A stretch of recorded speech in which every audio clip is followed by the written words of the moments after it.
Hello guys, আশা করি তোমরা সকলে ভালো আছো। আজকে আমাদের জয়পুর মসজিদ প্রাঙ্গণ থেকে এই জায়গায় সভা হয়েছে।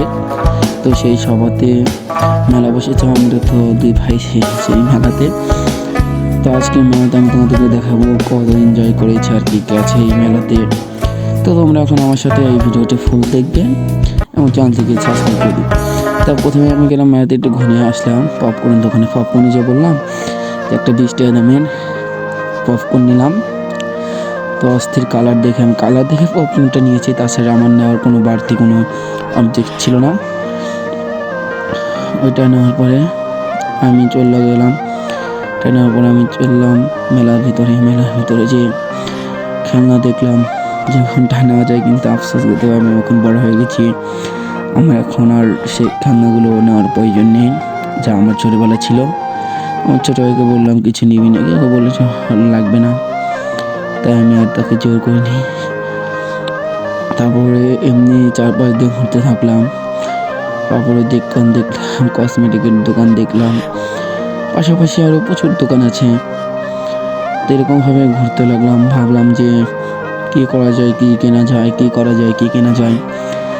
তারপরে আমি আস্তে আস্তে চলে আসলাম পাশের দোকানে এসে দেখি ভালোই অনেক কিছু বিক্রি করা হচ্ছে এই জায়গায়। তারপর আমি এই জায়গা থেকে চলে আসলাম সাইডের দিকে যেতে চাইলাম।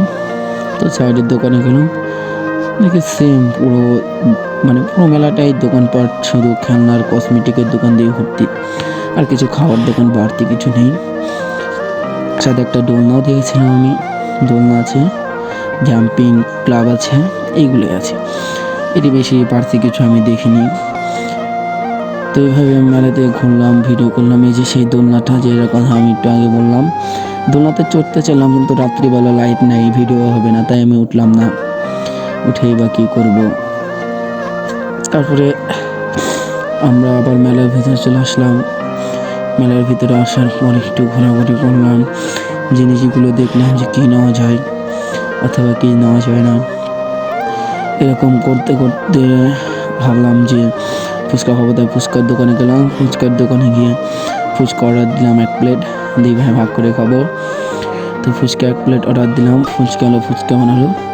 ভাবলাম সেটা ভিডিও করে নিয়ে ভিডিওতে যোগ করে দেবো, যে দেখাই আমাদের সিরাজগঞ্জের ফুচকা কত ফেমাস হয় আর কত ভিড় হয়। তো ফুচকা বানাচ্ছে। প্রথমে আলুর যে ডাল দিয়ে যে ভর্তাটা বানায়, ভর্তা যে বানায়, সে ভর্তা দিল ফুচকার ওই ফাঁকার ভিতরে। তারপরে ওরকম করে ভরতে আসছে, আমিও দেখছি যে কী করে। তারপরে মনে হলো যে টক দিবে, তারপরে বাটি নিল, একটু শসা দিল ফুচকাগুলোর উপর দিয়ে। তারপরে ডিম দিল, তো ডিম দিচ্ছে। তারপরে আমরা খাওয়া শুরু করলাম আমার ছোটো ভাইয়ের হাতে না। তো সেই স্বাদ অনেক প্রচুর স্বাদ ছিল। আমার ছোটো ভাই খাইছে, ভাই একটা ছবি তুলছি, সেটা অ্যাড করে দিয়েছি ভিডিওর সাথে। কারণ যে পপকর্নটা কিনছিলাম সেটা আমরা 2 ভাই একসাথে মিলে খাইলাম।